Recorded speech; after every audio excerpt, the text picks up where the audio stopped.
Good evening. This is meteorologist Ted Keller with a heads up for a second snow possibility this week. This is coming up for late Thursday and also into Friday.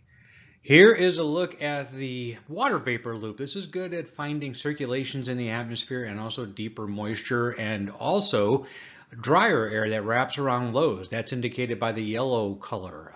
Also, moisture is indicated by white, which is clouds, and the blue, which is deeper moisture.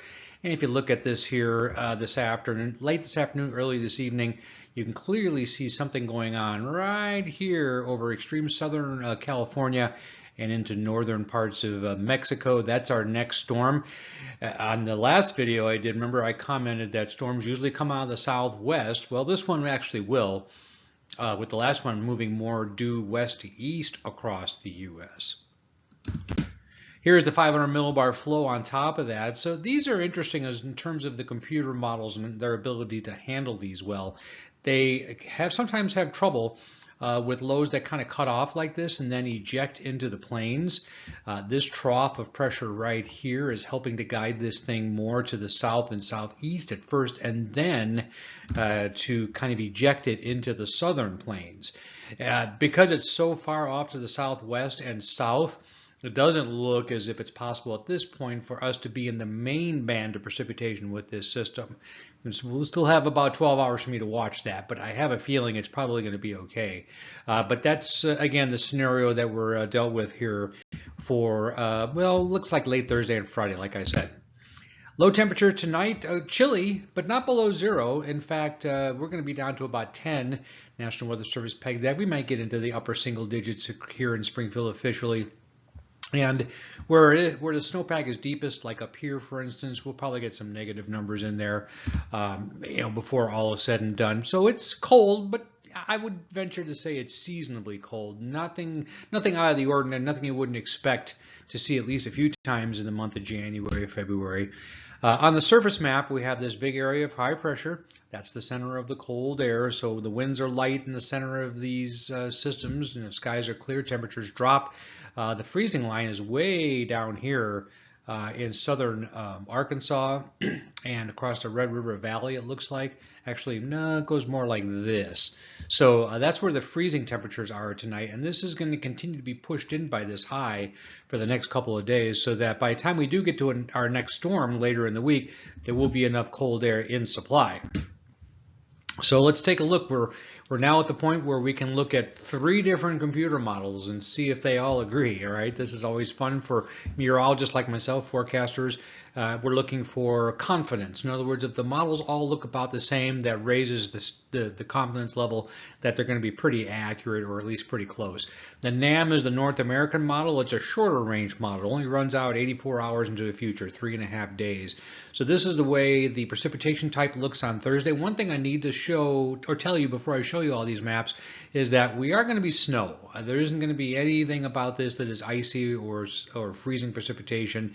The profiles all agree that snow is our main target for precipitation type. As a matter of fact, you'd have to go all the way down here to northeast Texas and southern Arkansas before you see any hints of ice or sleet mixing in with that. Anyway, this is 6 p.m. Thursday. The NAM is showing snow stretching from Texas up into around the Tulsa area, with a larger batch of it down to our immediate south and well, actually due south at this point anyway. So that's the NAM model. This is the global forecast system. This is a larger, well, it's run on the globe, but it's also coarser. So in other words, the resolution isn't as great, but it oftentimes does a pretty good job. Both of those models, by the way, ran at noon today, which is the latest model run for both of those.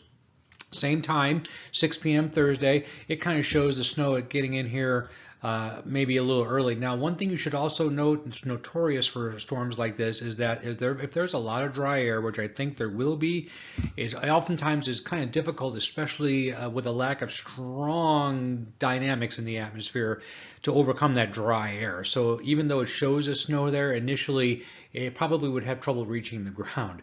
But it does show a little bit of a bullseye of heavier precipitation there between Oklahoma City and Tulsa. And I do think this is sort of a two-tiered system. In other words, I do think there's going to be a secondary maximum of snowfall, but not as heavy in that area. And then the main show, I think, will be down here. Now, continue to show you the maps and you'll see what I mean. This is the European model. Again, about the same snow arrival time, maybe not that little secondary maximum as indicated there, but certainly where the lift is greater and the moisture is deeper, right on that border is where the heavier snow is expected, at least according to that model. And then we go to the NAM. Now we're just going to 6 a.m. on Friday. Extensive snow. We're still in it up here in southwest Missouri for sure, but you can see the darker blues indicating the heavier snow is occurring in as well southwest Arkansas, central Arkansas, eventually getting up into northeast Arkansas and parts of northeast Texas. Dallas is about right there. So that's what the NAM is showing. GFS is very similar, a little more aggressive on the rain and thunderstorms down there in Louisiana, but about the same, you know, a precipitation maximum, maybe the snow a little bit quicker on the GFS out here instead of back here, but it's pretty close. I mean, I'm not enough in here to make me change my mind about timing. And this European model again, and by the way, this one's run on 12Z, not 18Z. So that'd be 6 a.m., not noon. But anyway, same effect. Heavier snows down here, lighter snows through southern Missouri, northern Arkansas, the way it looks now. So there's a winter storm watch in effect for this large area here. It does not include southwest Missouri. It barely includes anything in northern Arkansas as of yet.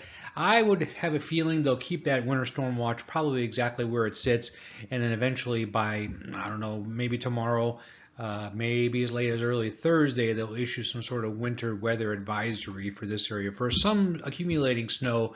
But I have my doubts whether this will get to winter storm warning criteria.